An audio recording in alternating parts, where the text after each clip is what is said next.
Welcome, everyone. I'm Ina Horvat, the product marketing manager at Panopto, and I'm so happy to have you join us today for Teaching in the Age of AI, 6 practical ways video transforms learning. So it's an absolute pleasure to have you both here today with us. Ian, would you mind getting us started?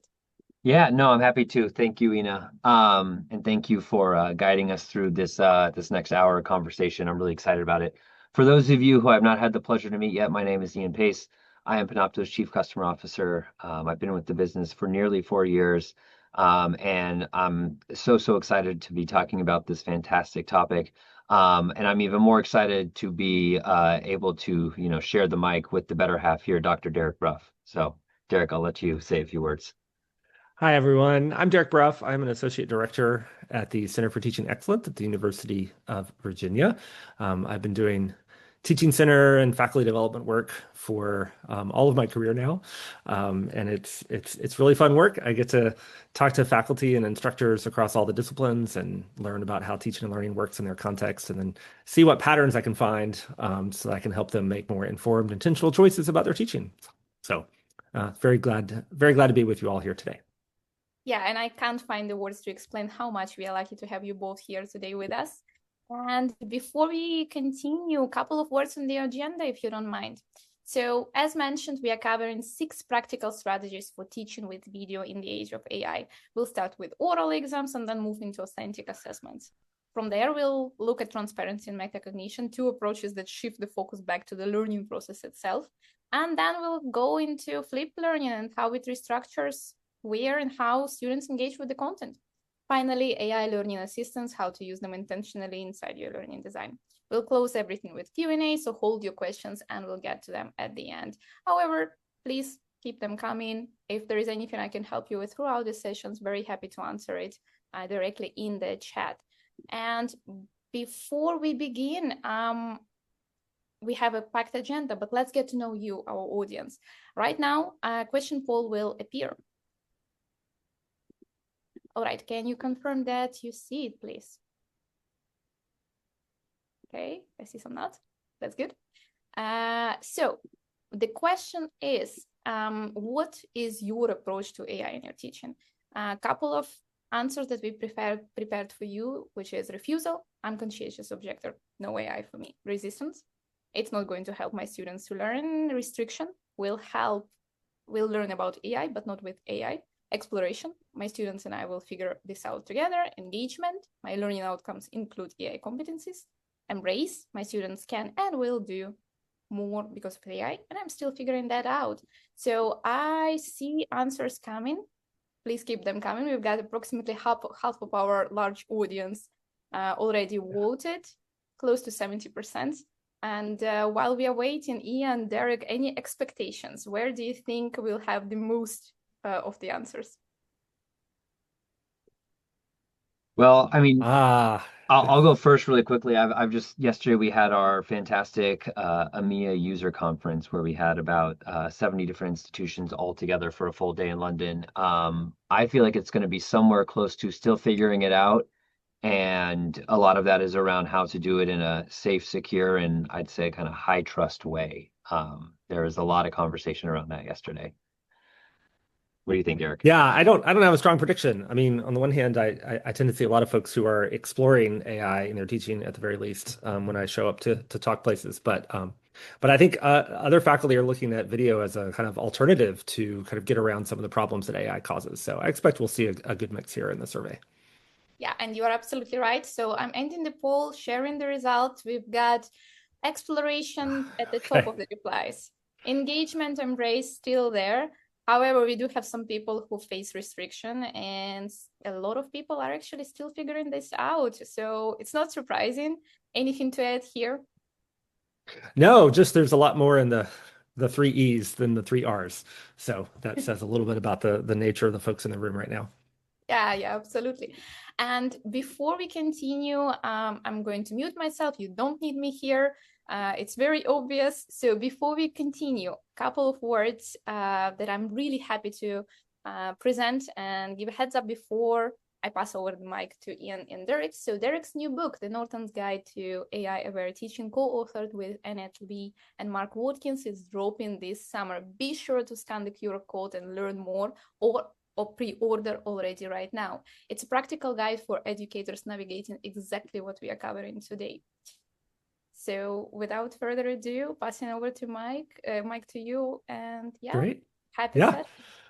Yeah, so this is our fun cover of the new book coming out this summer. The ebook will be out in July, and the print edition will be out in September. Pre-orders just opened last week, which is an exciting time as an author to get to say that.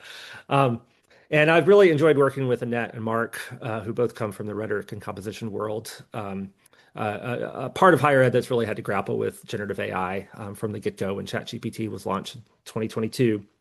But one of the things, as we were working on the book, one of the things we tried to do was kind of recognize that sometimes the discourse around AI and teaching in higher ed paints people as in two camps, right? That either you're kind of all against it or all for it. And what we found as we've worked with faculty, the more they learn about AI, as they practice what we call AI-aware teaching, which involves getting to know AI and its affordances, its capabilities, its limitations, talking to your students about how they're using AI and how they're thinking about it, being clear about your own learning objectives, course goals, and trying to find the right mix of approaches. A lot of faculty end up in some mix of engaging AI and resisting AI, depending on the assignment, the time of the semester. It all comes down to student learning. How can we best create learning environments for our students? And sometimes that involves some AI, and sometimes it doesn't. The poll that you just answered had those 6 categories of approaches, 6 different approaches to using AI. And that's a set that we developed for this book as we started to kind of look at the landscape and see how are faculty responding to the challenges and opportunities presented by AI. And we have a lot of very practical and concrete examples of teaching practice in the book, which is one thing I really like about it.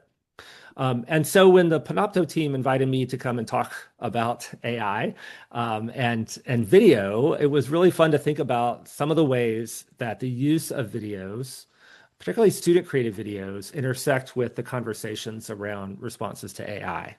And so that's our plan today, is to walk through a few of these approaches or concepts that Ina mentioned on that earlier slide, to help us think through kind of how can we navigate this better, right? How can we take advantage of the tools that we have to teach well in this environment? And so I'll start with our kind of first point about oral exams.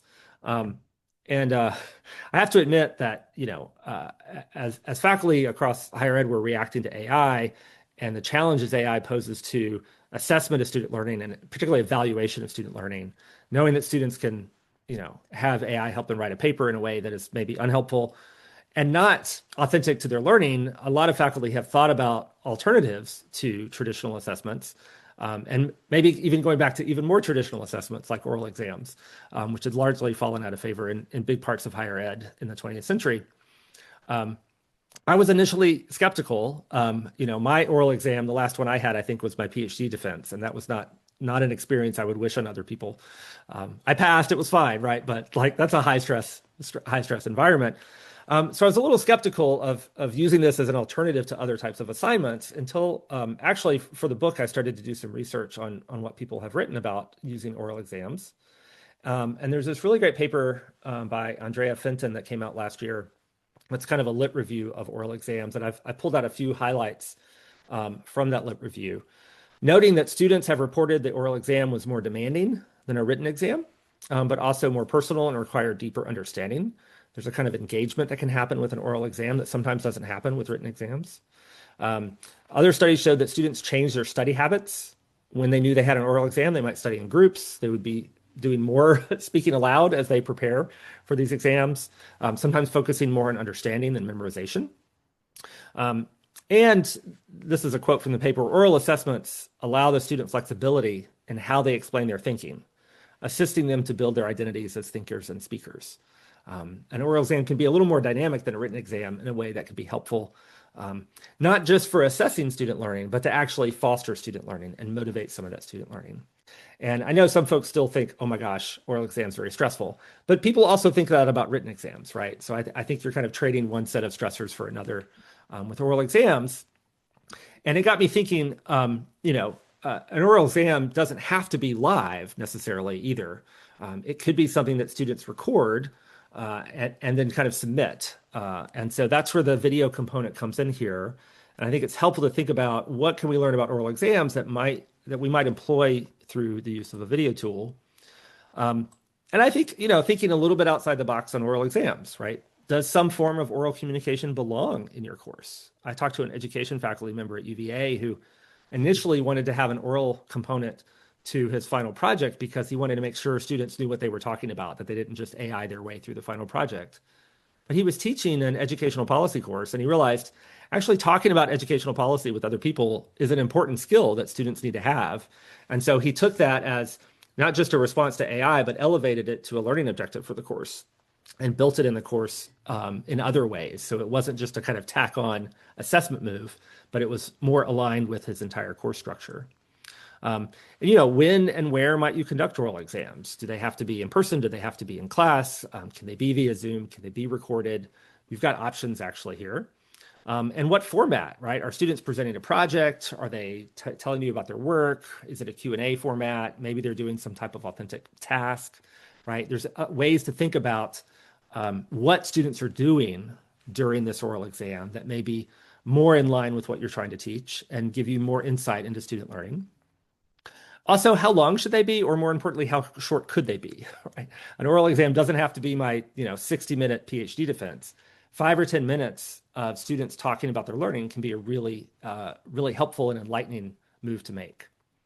And so I wanted to share a few quick examples of places oral exams, interesting use cases of oral exams that I've seen. One that came to mind was a faculty member at CU Boulder, Chris Schaffer, who I wrote about in my earlier book, my 2019 book, Intentional Tech. He was teaching asynchronous online course on music cognition. And he had his students create short videos. Each video needed to illustrate one concept from the course. Students had to find a way to explain that concept. And typically it was a music course, so they had some music that they played where they were able to kind of illustrate the concept.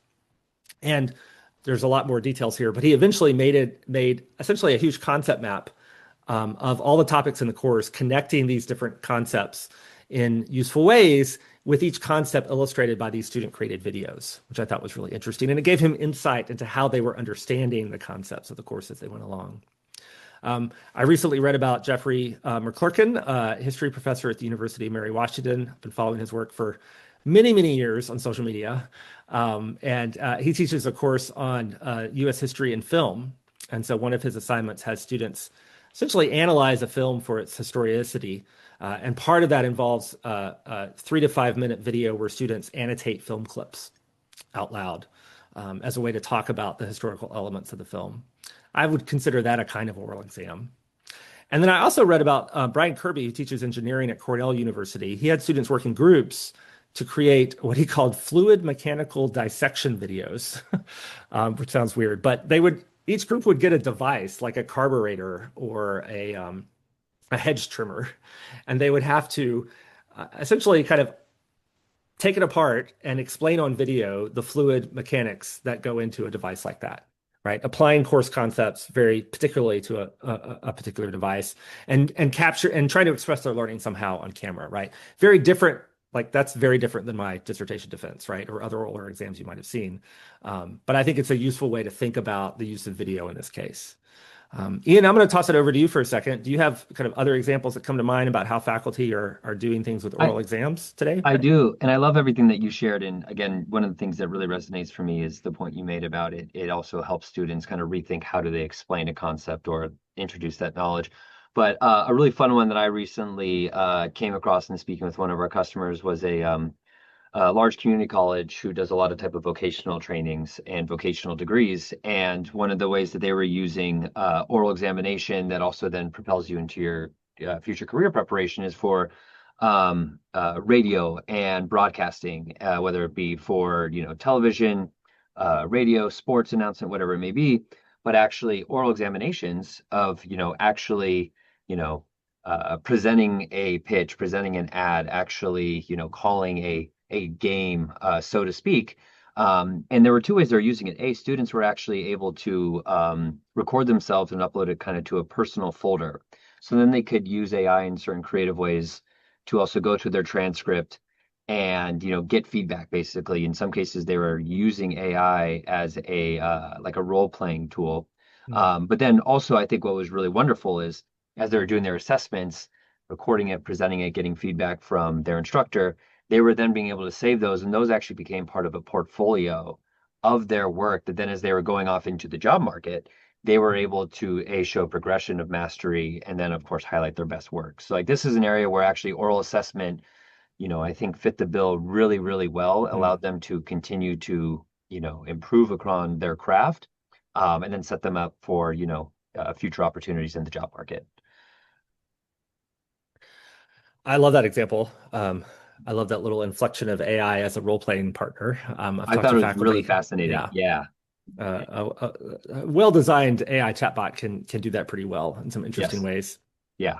In part because AI is a little bit unpredictable, and that can be helpful when you're simulating some type of, and they were actually performance or using it consulting. just to, they were using it kind of in a walled garden way. So it wasn't just like Sure. a freebie open out there. So, and again, because I asked that question, I was like, well, how does the chatbot know what it's responding with? And like, oh, well, the chatbot is being fed the content that was taught in the course. And so I think that was really the responsible way then for the student to bounce questions back and forth off of. Yeah. That responsible and the context of that is a nice segue to the next thing that I wanted to talk about, which is moving towards more authentic assessments. And this is also a move I see a lot of faculty making in response to AI.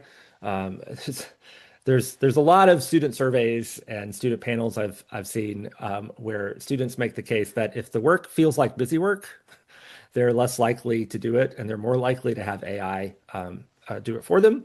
And so one way to kind of respond to that is to move into assessments and assignments that are more authentic. And Ian, like the example you shared, really align with students' professional interests and goals, and giving them a chance to kind of practice the things they might be doing in their future careers in the safe space of the course, and making that part of the assessment process of student learning. We talked about a version of this years ago when I was at Vanderbilt University. I ran the Center for Teaching there for a long time. We had this theme that we used for a lot of our programming that we called students as producers. And the idea was that students wouldn't just be consumers of information, but they would be producers of knowledge. And this worked really well at a research university, helping faculty who think of themselves often as researchers first. How can I invite students into that kind of work that I do in my academic discipline? But we acknowledge that this looks very different across disciplines. That's where my colleague Rhett came up with this really fun logo here, right? Students as producers or scholars or creators or researchers or performers or designers. And we explored ways to build assignments around this theme. And I think today I would characterize a lot of that work as designing authentic assessments. And there's been a movement around authentic assessments for a while. There's not a formal definition of this, but often these are assessments that are drawn from realistic professional contexts. They require navigation of ambiguity or complexity, right? Stuff that students often struggle with. They're not kind of clear-cut right answers often. And often these assessments engage students with an interested audience, either real or hypothetical, where they're not just doing something for their teacher, but they're at least imagining a real audience out there, sometimes actually presenting or sharing with the real audience. And that can make it much more authentic for students. The audience piece is something I've been drawn to for a long time in my work. And it was talking with Paul Honstead, author of Creating Wicked Students, that really helped me kind of sharpen why I feel like this audience piece is so important. I interviewed Paul for my podcast a while ago, but he had talked about this in his book, this notion of a rhetorical triangle. So in a traditional assignment, on the left there, you've got this triangle, and there's a topic that the professor knows a lot about. The student knows less about that. And they're writing to the professor, essentially explaining to the professor stuff the professor already knows. And that can feel very inauthentic for students and can it doesn't put them in a position of authority or knowing. There's a time and place for that, right? These assignments are super helpful for other reasons. But he argued that if you have this authentic audience assignment, now you have a student who's explaining a topic or sharing what they've learned or discovered for an audience out there that really does know less than the student. and it changes the student's positionality with the topic and with what they're studying. It kind of puts them in a position of authority or authorship or ownership that can be super helpful. And so thinking about the role of audience in these types of assignments can be very helpful. One example I wanted to share, this was from another, I do a podcast called Intentional Teaching. I don't think I named my podcast yet, but I love it as a way to talk to faculty about the cool stuff that they're doing and they're teaching. And a year or two ago I had Jeff Prisbillo, who teaches public speaking at Harper College in Illinois, I believe it is. Yeah. And he's teaching an asynchronous online class on public speaking. And so naturally, there's a fair amount of video work as students have to film themselves doing public speaking performances. He told me that in Illinois, all speeches in a course like that have to have at least 6 audience members and be in a professional setting, which feels like a little bit of a stretch for some students who may want to kind of take an easier route to their practice. But as you might imagine, students have to record their speeches. There's no edits, no cuts. Retakes are fine if the audience is on board for that. And then the videos that the students produce, Jeff uses them for self-assessment, for peer assessment, for instructor feedback, right? It's a great way to capture this performance piece of the course. And in this case, actually have something of a real audience out there. Ian, I know you've got another example of this type of authentic assessment that I think is pretty interesting. Yeah. It really is. It's one that struck me and I've actually seen firsthand. And I'm just going back to thinking about your rhetorical triangles and how much fun that's been to wrap my head around. But actually, I had a chance to visit TAFE Queensland. So TAFE Queensland, again, I think an area where a lot of this works, incredibly well is in this kind of vocational, teaching umbrella, so to speak. TAFE Queensland has about 500 different practical trade courses. So, I'm keying in on electricians and like the overall, trade of installing electricity, whether it be commercial, residential, industrial, so many different ways to do it, but could be barber, plumbing, steelwork. And they've been able to employ actually video assessment and in the field assessment is kind of how I think about this and call it across all of this different trades. For example, you'll go into an actual physical classroom and they have all these example walls set up where you can practice whatever you've been teaching. And then you'll come into an assessment, which you can see here on the screen, where the same kind of example board is there and you can record yourself as you're actually doing the work. So 2 things happen. One, you can go back and rewatch the recording. Also, an instructor who's not pictured here can be actually watching as you're going through every step of the process. And so you get that immediate active feedback, but you also then get to record. And so you can go back and see where you might have missed a step. Did you not retain some of the knowledge needed? And ultimately leading to what's really important, I think, that high level of retention, knowledge, and mastery. And so to me, I know that this exists across lots of customers. This was just a picture I was able to grab, but I think it's like a really, really great application of an authentic assessment. It's actually doing the work that you are planning to, make your trade, bring into the world with whatever you're doing. There's nothing theoretical about it. It is literally the panel that you're going to be installing in a home or, a new commercial building. So I just think it's a really great example of what you're talking about. Yeah, I like it a lot too, Ian. It's the direct alignment with these students' career paths and capturing them doing the work itself, right, in a way that can be used as assessment. And feedback, as you say, we'll talk more about that. There's a kind of power in having students watch their own performance videos. Both that, and then there's the last thing I should have thrown in there. Yes, watching your own. Also, when you're in your classroom, which is really, in the field, your peer feedback as well. Like right there, you're with your classmates working through a problem or a challenge together, really powerful in that sense as well. Yeah. Well, I want to shift to talk a little bit about transparency, and I'm really going to use this term in a couple of different ways.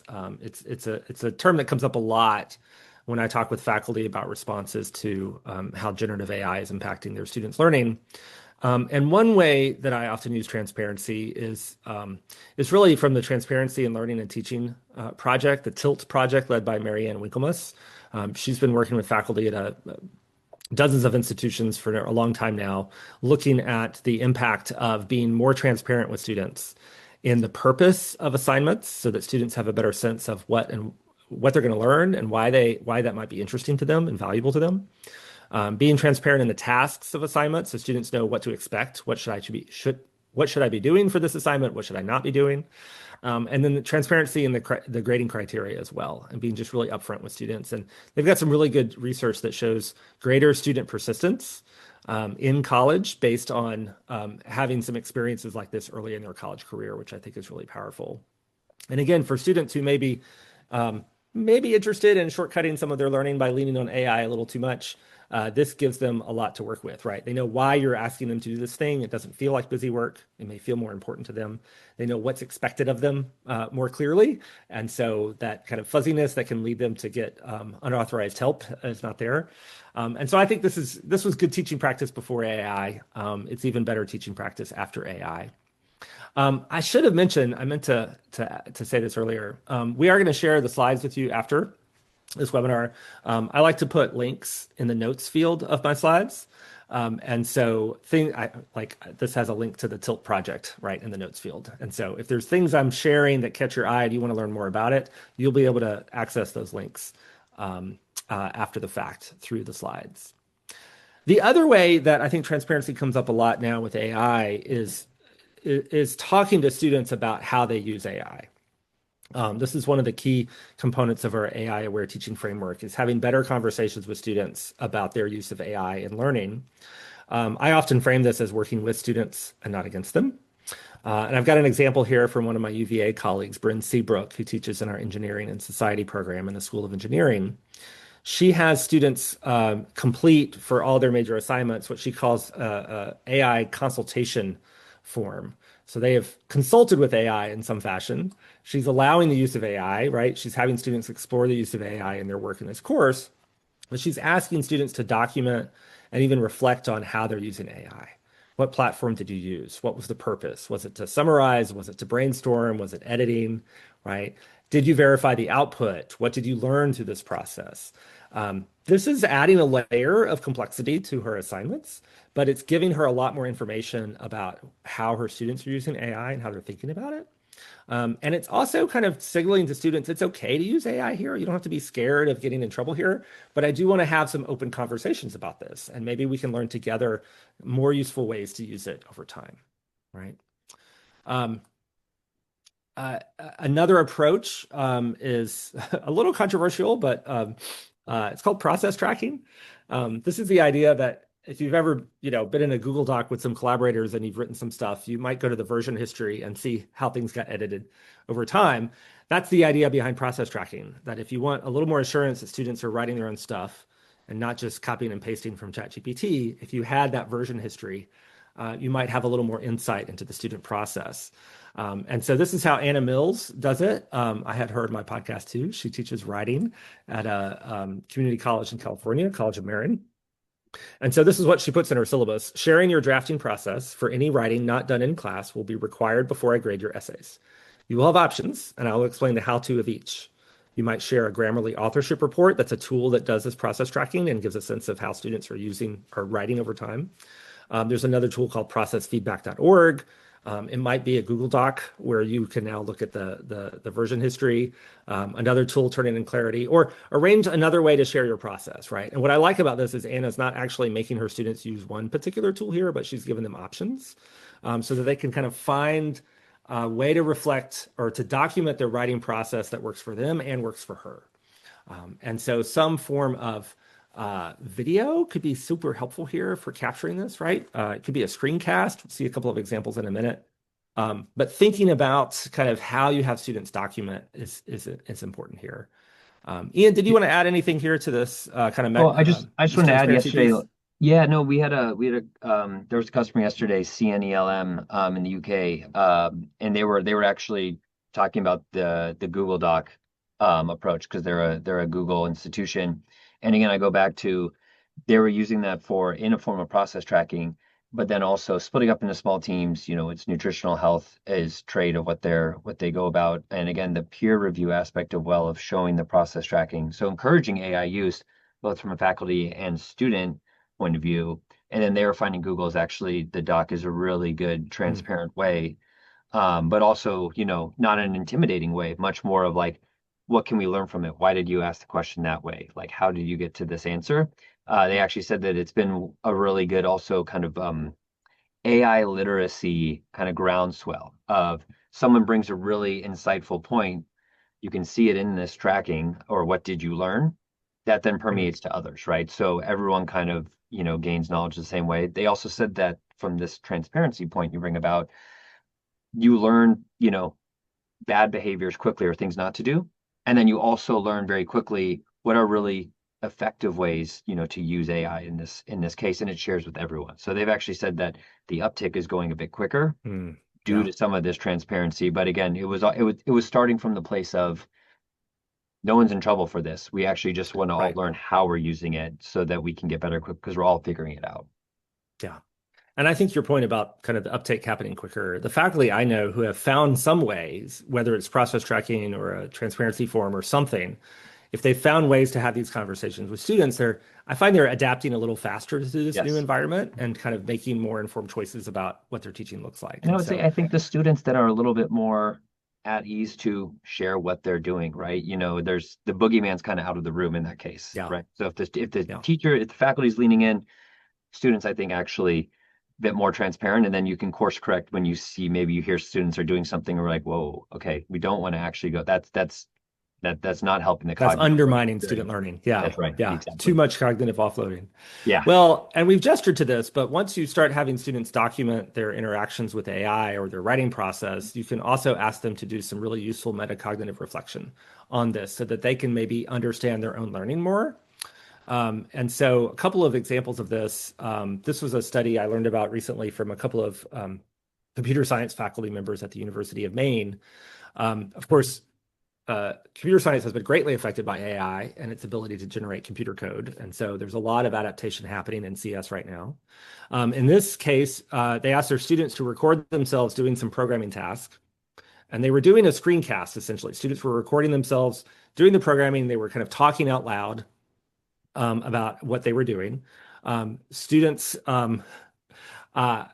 did a programming task without using AI and then using AI. And then they were asked to watch their videos and do some compare and contrast reflections. And the study found some really interesting student kind of aha moments about their computer programming process, about their own help-seeking behaviors, which was really interesting. And so I see this as a nice way to not only understand our students and their processes more, but help students reflect on and refine those learning processes, which I think is super helpful as we're all figuring out how to learn with AI. Like even I'm trying to figure out like when is it useful to go and get help from a chatbot versus some other strategy that I might have used before AI was around. So our students need help with that too. Similarly, in English, Jean Beatrix Law wrote a piece in The Conversation recently about a think aloud protocol. Students were given an essay. This was more of a study, less of a kind of classroom experiment. Students were given an essay prompt, 20 minutes to write. They could use generative AI however they wished. The idea was that students would narrate their process out loud while they were writing. And then Law and her colleagues studied the videos, which included the audio from the students and the screen recordings. And they have a lot to say about kind of what they found, but the punchline was many students appear to be negotiating when and how AI belongs in their writing. Students were taking, I think, more nuanced and complex approaches to the use of AI in their writing than sometimes we give them credit for. They were kind of setting their own boundaries about when and how to use AI so that it would be helpful, but not too helpful when they're writing. And I can imagine doing think alouds like this in more courses as a way to again, understand students' use of AI, but also help them do some of that useful reflection on that use. When I think about this metacognition piece, I see this a lot in a lot of AI, a lot of assignments that are thoughtful about AI use or that are trying to teach students how to use AI in some capacity, right? Especially these kind of yellow light, green light assignments where students are being encouraged to explore with AI. We need to teach domain knowledge. We also tend to need to teach some AI know-how. Students often don't use these tools very effectively, and so they may need some coaching as to how to get the best use out of these AI tools. But then they also need that metacognitive piece. And so you often see this in assignments that are kind of targeting all of these. I've got one other example I'll share quickly. This is another UVA colleague, Kira Allison. She also teaches a public communications course like that faculty member I mentioned earlier. Later in the semester, she has this assignment. She calls it "Do Something Impossible with AI." And the students are supposed to pick a persuasion task that they haven't succeeded at in the past or they don't think they can do. It's too hard, right? I'm imagining, the uncle on Facebook who argues about politics, right? How could I persuade that uncle about something, right? And the goal was to figure out how they could use AI as a partner in planning and preparing that persuasive task. And so students had to pick a task. They had to identify how they might use AI. They had to document in their use of AI. When they shared their persuasive performance in class, they actually also had to talk about how they were using AI to help them do this impossible thing, right? This is the conjecture that human plus AI can do things that human can't do alone. And so Kira wanted her students to explore that space together. And so there was strong, all three of those pieces were there. There was a lot of domain knowledge about how to do persuasive speaking.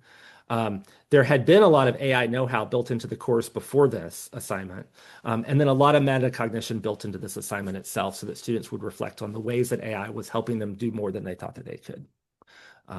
Yeah. So really interesting stuff. Ian, anything to add here? I for one agree with everything. It was just making me think of a study that I read going back a year ago, and I'll try to summarize it quickly. And it was done by BCG, but the short of it was that they had they split up two groups. They gave them the same assignment, and one was allowed to use AI, the group of consultants, and the other wasn't.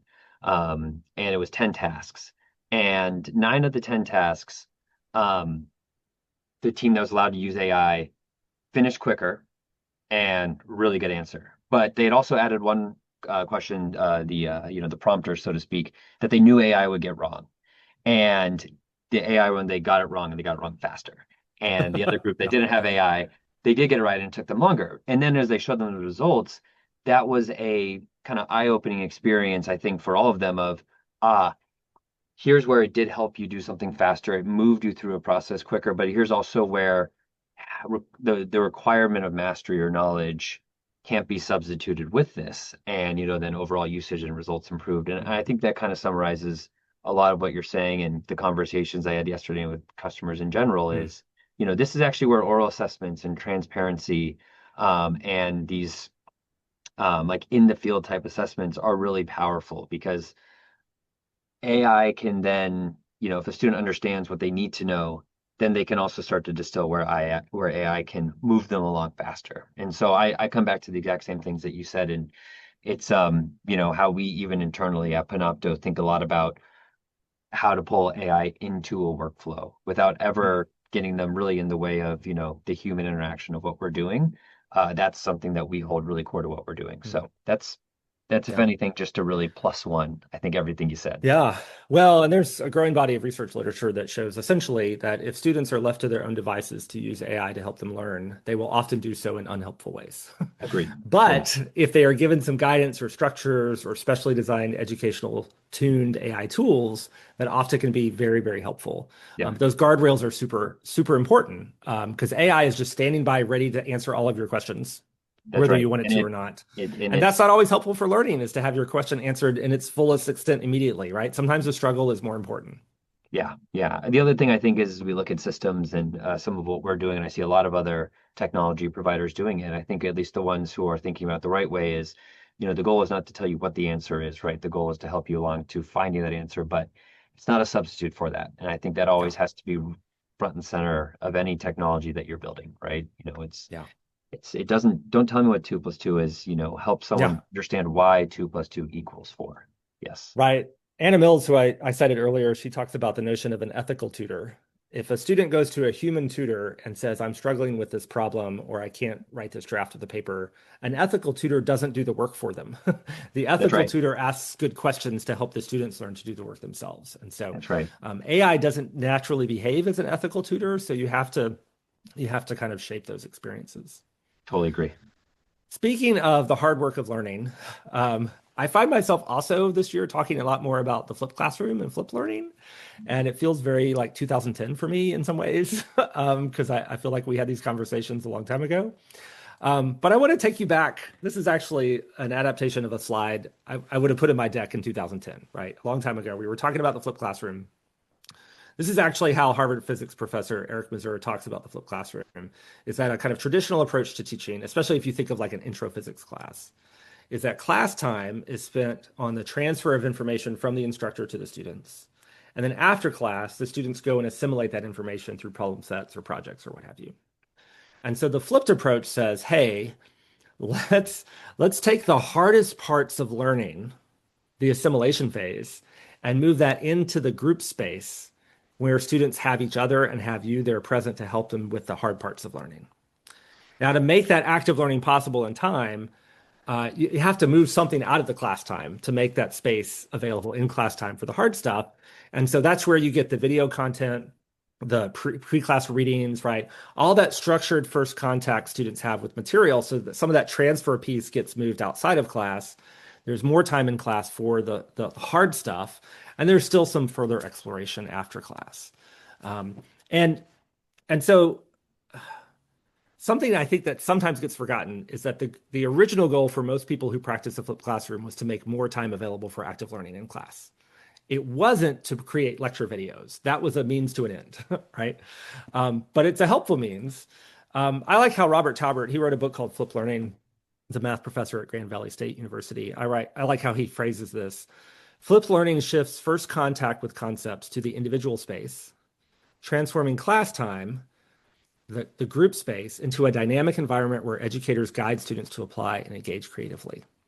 And I think what's happening now with AI is it's because AI can at least pretend to make the hard parts of learning easier in a really unproductive way for students, that a lot of faculty are attending and thinking a lot more about the hardest parts of learning, the cognitive work that we want students to do, and how can we create not tech-free spaces, but maybe AI-free spaces where they can do that work. And so one example I just love citing, I interviewed Jim Seitz from UVA and its English department on my podcast a couple of months ago.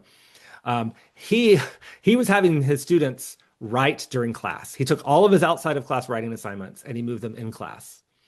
And in my mind, well, I'll read this quote here when I interviewed him. He said, "The thing that really convinced me about this approach, more than anything else, about the value of in-class writing has been what the students say about it.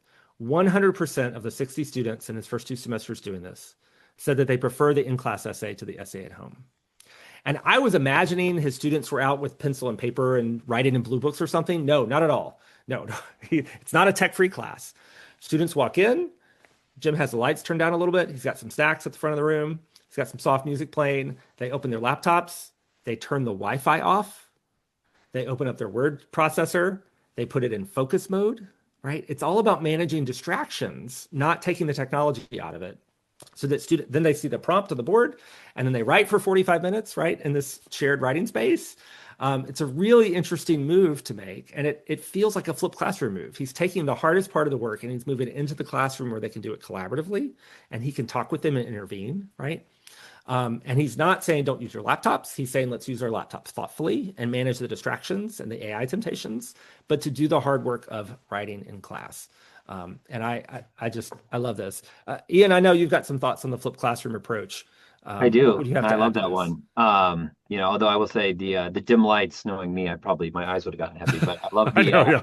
I love the idea behind it. Another one that I saw recently, I was visiting a University of San Francisco and got to hear this great anecdote. One of their kind of first year and second year biology professors is using the flipped classroom, going back to that quote you had on the prior slide, which is basically it was about 40 minutes for every class. There were polls, there were some quizzes embedded in there. And then this professor, she would have the time to actually go through, through analytics, who watched, how they do on the quizzes and the assessments. And now my class time is actually really focused on the concepts that need more specific focus and training, or areas where the class seems to have a greater gap. Also gave more time for lab and kind of peer interactive. Not basically, her takeaway was pre-flip videos, it was me lecturing, and there was a lot of pieces that we didn't get to that were interactive or really getting to reinforce a concept, through actually doing or interaction. And now with this, I don't spend a lot of time, for the precious in-person time I get with this class, on things that maybe most of the class already has mastery of, already understands. She said she'd also gone as far as, if there were specific topics that maybe a few weren't mastering, holding special like office hour sessions or having a TA focus on that. So again, what she said is that post-COVID, especially, the in-person class time is becoming, so sacred because there's hybrid learning. It's harder to get people onto campus. There's other alternatives. Making sure that when they are in the classroom, it is super, super valuable, super focused, and super intentional. And the flipped classroom has, provided this wonderful ability to do it. And she said the students lean into actually watching the flipped classroom content because they've seen that in the classroom, they're not having to rehear the same lecture or re-go through the same points. So they're actually seeing the benefit and thus worth their time to make sure they actually go watch this flipped class content that she's preparing. So I love that and reflected on it myself, thinking about my own, college experience from way back when, and just, that would have been something that, it's great that we're doing it now. I wish I could have done it. Probably the best way to did. Yeah. I'm with you there. I sat through a lot of very long lectures that could have been handled differently, and we could have had more probably read the discussion. chapter beforehand, class. Right? Yeah, exactly. I often get questions from faculty. How do you make sure students do the pre-class stuff? And I was like, well, don't repeat it at the start of class. Like that's step number one. Yep. I can say a lot more about flipped classroom, but I got one more kind of big idea I want to make sure we have time for, and then do a couple of Q&As. And that's the use of AI learning assistants. And so let me share kind of an example of what I mean by this. So I interviewed 3 faculty from the University of Sydney on my Intentional Teaching podcast. Matthew Clemson is the one in the upper left there. He teaches biochemistry at Sydney. And he wanted to create an AI tutor bot that would help answer his students' questions, particularly when he was not available. He didn't want to shoo them away from office hours. He wanted them to have an alternative to a 2 a.m. Google search when they were confused about something. And so he used a system called Cogniti. There's lots of tools and platforms now to create these custom chatbots. But the idea was that he could create an AI chatbot that would interact with students. What you see here is part of his system message, the prompt that he used to shape the behavior of the AI chatbots. When you go to a ChatGPT or a Gemini, right, someone else has designed that chatbot and given it directions to interact with you. What Matthew wanted to do was to tweak those directions so that it would be that ethical tutor, that it would ask students good questions. He also gave it access to his course information, like his course learning materials. I think he had an open access textbook or something. And so he was able to load that into the chatbot system so that when it answered student questions, it was pulling from his treatment of the biochemistry concepts, right? That it wasn't kind of pulling from a med school context or a 5th grade biochemistry context, but it was like aligned with how he was teaching this work. And he found this really helpful. Again, not to replace his interactions with students, but to create a new source of help for students. That was maybe, again, better than a Google search, right? A little more tuned, and better than just going to plain old vanilla ChatGPT, which is going to overhelp in many ways. It won't act like that ethical tutor. So I'm seeing a lot. Well, I was just going to jump in, sorry, but also just a broad range aperture of context, right? Like probably much more than you want. Yeah. Right. Yeah. Maybe it's going to kind of share things, explain the concepts in a way that connects to what students are hearing in class, but maybe it's not, right? And sometimes that's helpful. Sometimes you want to go to the AI and say, explain this in a different way, right? But it's nice if it's grounded in the treatment of the material that you're pursuing. Completely agree. A lot of faculty are doing this. I talked to a couple of math faculty at College of Charleston. You don't have to read all this, right? My point in this slide is that the system messages that get chatbots to behave in educational useful ways are often very long and complex. This is just a small portion of the one that Amy Langville and Catherine Petings-Baling put together. It's like, 1,200 words of instructions to their chatbot to get it to engage in this kind of learning behavior with students in a productive way. I also always like to give a shout out to these math faculty. They have designed this textbook. I have a copy here. It is spiral bound. It's like a math workbook. It's the best math textbook I think I've ever seen. There's plenty of things to write on and do in the book itself. Sometimes you rip out pages and do stuff with them in your physical environment. It's a really creative math textbook, very embodied learning experience. But they're pairing that with this tutor bot that's been kind of tuned and trained to do helpful things for their students' learning. And that leads me to, I think my last point on this is I had fun making I this love this image. image. I had been saying for a while that good fences make good chatbots, that we actually have to put some fencing around these chatbots to get them to behave in educationally useful ways. They are not naturally designed for that. And so I worked with ChatGPT to create an image of these robot buffalo. And some of them are roaming the plains and some of them are corralled and maybe doing something useful and structured. So it's a cheesy image, but I hope it helps you remember this, that we do need some good fences around our AI use with our students. The image cracks me up, but as a resident of Colorado, I do hope I just continue to see real buffalo and not the robot Oh, buffalo. right. Yes. Yeah. All right. Ina, I see you've turned your camera on. I think that means it's time for Q&A. Do you want to guide us through that? Yeah, absolutely. But before we do that, real quick reminder, if today's session has sparkled your ideas and you want to take those further, Derek's book is a natural next step. The Norton's Guide to AI Aware Teaching is out this summer. Please scan the QR code and grab that. And with that, let's move on to the Q&A session. We will also have a QR code in the end of this webinar, so you can connect with Derek on LinkedIn, with Ian, get to know more about Panopto. We already have some really interesting questions gathering throughout the sessions as you've been talking, Derek and Ian. And let's not waste time. Please ask any other questions that you had in mind. And while you're doing that, let me proceed with these ones. So a very interesting one from Rosa. Thank you for being here, Rosa. In this video recording, students upload as an oral examination in an online course.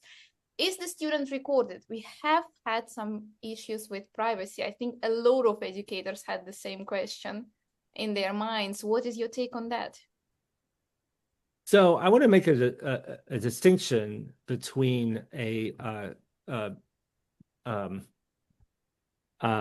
of exam security system, right? Where you're having students do some kind of learning task and you're video recording their environment to make sure they're not cheating. That's not what we're talking about here, right?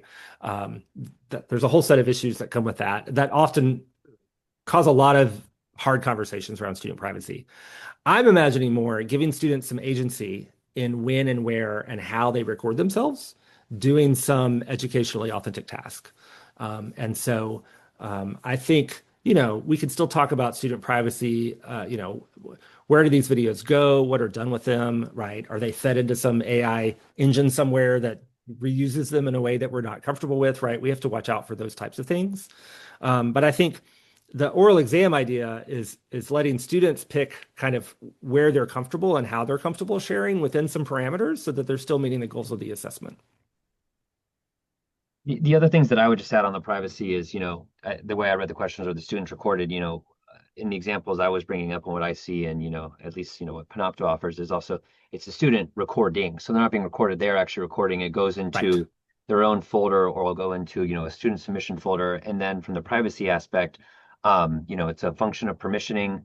Also, in terms of retention policies, I know a lot of student submission folders, they're not retained beyond the end of the semester, unless the student themselves, some schools have policies where they'll allow the students to take it with them, but they deal with it in some of these ways of setting a very strict, tight retention policy rather than, the professor wants their lectures, maybe to be kept indefinitely, but, at least for the years to come, versus you perhaps at the end of the semester or whatever your time period is, it's deleted unless the student takes it with them, and thus it doesn't live on in perpetuity and could be accessed by others who shouldn't have it later. So I've seen those as a couple ways to manage against that very important privacy kind of risk aspect of this.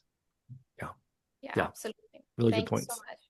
Yeah, thank you for answering this question. Really interesting takes. Meanwhile, Glenna has shared a really interesting article. Be sure to check that out. I think everyone has it. We were pointed out that maybe chat would be a better solution. That's a good learning point for us. But thank you for keeping the conversation going. We love reading all of your comments. There is lots of love to both of you. So let's continue with the Q&A session. So Christine has prompted a really good discussion topic. So let me just read her message. I also include reflections like these that ask students to reflect on their use of AI on the particular assignment. I go back and forth with them asking to submit their AI transcripts if they interacted with AI in this way as well. And sometimes students have pushed back on that, saying, if I have a conversation with a peer or a writing tutor about my writing, I don't need to record that conversation and submit it. Why do I need to submit the AI transcript and also the reflection? She would love to hear your thoughts on that. So there is a lot of, conversations between students and their own perspective, definitely. So what do you think about that, Derek and Ian? Yeah, I'm reminded that, let's say I'm a student and I'm interacting with some AI chatbot to help me work on this assignment, and I know I'm going to have to share this entire conversation with my instructor. That puts me in a position of being observed that may not feel super comfortable or super authentic. I myself don't like to write when people are looking at me. I just kind of freeze up with someone's like in the room watching me type. This applies to my dog, actually. If my dog is down here, sometimes I stop writing, right? So that's my hang up. But I think in this case, I would say two things. One is that if you are having students submit their chat transcripts purely for a kind of surveillance purpose, then I can see why students would balk at that. And I think that that might be problematic. I think if you can pivot to thinking about how can we learn together from your interactions with AI through these transcripts of your chat interactions. I think, if you're just having them turn it in so you can like make sure they're doing the right thing, students might complain. But if you've got part of the assignment, some kind of reflection, right? Like I shared that computer science project where students were watching their own video interactions while programming, and they had to reflect, right? There's a prompt to have them reflect and connect what they see in the transcript, in this case, to their own learning. I think it becomes more valuable and more interesting. You may also think about like saying, hey, you may use a chatbot a lot on this assignment. Pick one of your conversations to share with me so that we can look at it together. And they make a good point that like, if they got help from a tutor or a peer, you wouldn't have them audio record that and send that to you, right? On the other hand, we're all still figuring out how best to learn with these AI tools. And so I think there is a reason to say, when you go to an AI to get help, like we're figuring this out together, how to do that well. I can't sit down and tell you right now how to get the most out of your AI. And so there's a reason for making some of that a little bit more transparent so that, again, we can collaborate and figure out what to do with these tools together. That's the pitch I would make to students, I think, in this case. Perfect. That sounds great. We've got too many questions, way more than we have time left. So I know that Ian had just answered the question. There is actually a couple of more with a very similar meaning, but what software can you suggest to review the students' videos like that? Ian, I know that you're eager to answer that one. Yeah, I mean, just what I threw out was some interesting things I've seen, and I think I believe that Cogniti supports some of this. There's other tools like Boodlebox, but also, I mean, you could do it with whatever your LLM may be, like Copilot. I know for many, but the idea was building a rubric, and the rubric is your context. So like, let's say maybe we're talking about, I'm trying to think of something, when we went to the moon, right? Like, and the US went to the moon, and maybe you're writing a paper on, the Apollo missions. You could actually, as a faculty, they basically took a rubric, and it was the context that they gave. And then they have all the student submissions, and they're taking the transcripts and mapping it against the rubric. And so it is not the final grading, like full stop. But it was a way to, organize and have AI kind of say, hey, these 10 submissions hit every single point of context that you put in your rubric for important. These 10 submissions didn't hit any of the points. At least now, as faculty, you can start to pick and choose where do you want to go first in terms of, reviewing. Now, it still takes some time to make sure that you're giving the feedback back to the AI if it missed something. But I found this for large classes going down the oral assignment path is a pretty interesting way to at least kickstart that journey of review, because I forget who the commenter was, apologies, but it's very fair if you get 55-minute submissions, that's a Martin Scorsese film, and it's Right. a lot to sit through. So I just found that as a very interesting way, in a way that you're giving AI the context. You're not letting it go out and look elsewhere to try to map against anything or pull context from anything else. So Derek, I don't know if that resonates or if you've seen anything similar. Absolutely. I would say, as we wrap up, that I think your students want your feedback and they want to have a teacher-student relationship with you. So you don't want to use AI in a way that's going to disrupt that. But I think, especially if you're using AI to do some kind of batch analysis of a lot of student submissions to look for patterns, that feels like it could be super useful, especially if you have a lot of students. So lots more we can say on that, but that's where I'll leave it for today. Right. I could keep coming for at least 20 more minutes, but what I can do for now is encourage everyone to please get in touch with us at Panopto, with Ian, with Derek, and ask your questions directly, because there is so much amazing comments that are thanking you, and Derek and I on my end also must do that. It's been incredible to listen to you both. What a fantastic hour, really. And with Can I that, say one thing? go ahead. Okay, well, it's actually two things. One, for the questions we didn't answer, we'll do our best to get back to you, and please chase us if we haven't. I see some great questions in here. Eric or Derek, excuse me, someone wants to know if you're teaching cryptography. And then also, just before we hang up, Ina, just a big thank you to you, right? We did all the talking, but thank you for keeping us on time. emceeing just a great webinar. We're always so appreciative of everything you do for us. So thank you. Thank you so much. Truly my pleasure. Until the next time, everyone.